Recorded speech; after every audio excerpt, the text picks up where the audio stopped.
I think about excellence in research and in education, I can't help but think of MIT. MIT is doing amazing work year after year, and National Instruments is proud to collaborate with them in many of the things that we're doing. There's so many great things coming out of MIT, but here to tell us a little bit more about what's happening there is Dr. Kamal Yousef Toomey, Dr. Daria Amin Shahidi, and Dr. David Trumper. Welcome, fellas.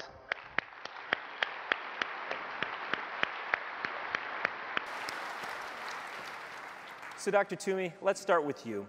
There is this great work that you're doing in something called atomic force microscopy. Could you tell us what AFMs are? Yeah, thank you, Dave, for having us. Atomic force microscopy is a powerful method used in various applications or various areas of nanotechnology. Applications of atomic force microscopes, or AFMs, include molecule by molecule DNA sequencing, the development of advanced materials such as dust repellent coatings for solar panels, and also maybe quality control of high density memory.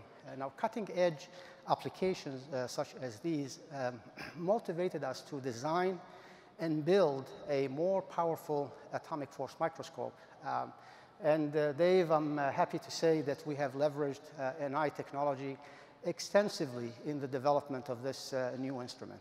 So molecule by molecule DNA sequencing, that's really just amazing. But you've been involved in some breakthrough work here in this area. Can you tell us about that? Yes, so this new instrument has two main features.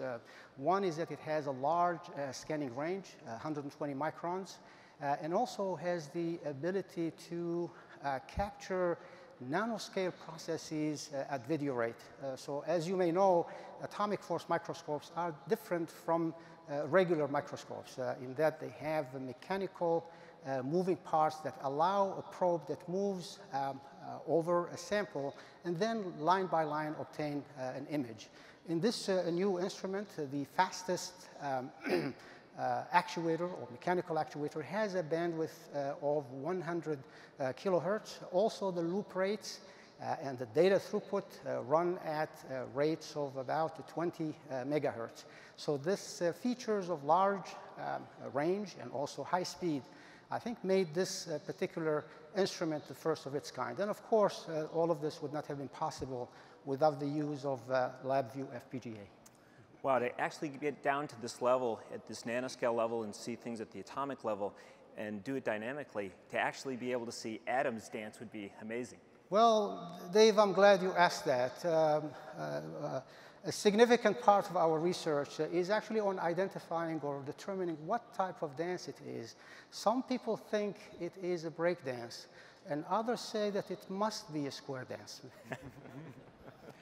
Well, this is amazing. Now we can actually see at video rates of these atomic scale processes, so which must mean there's a video. Can we see one? Yes, there should be a video on the screen. So what you see here is calcite etching in acid.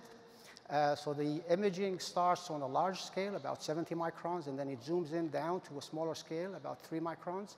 And then the speed of imaging that you see is about 1,000 times faster than that of a conventional AFM.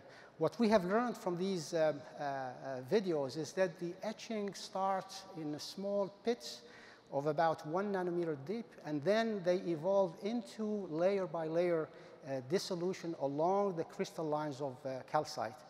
I believe that videos like this will not only change the way we explore the world in the nanoscale, but also enable great new discoveries.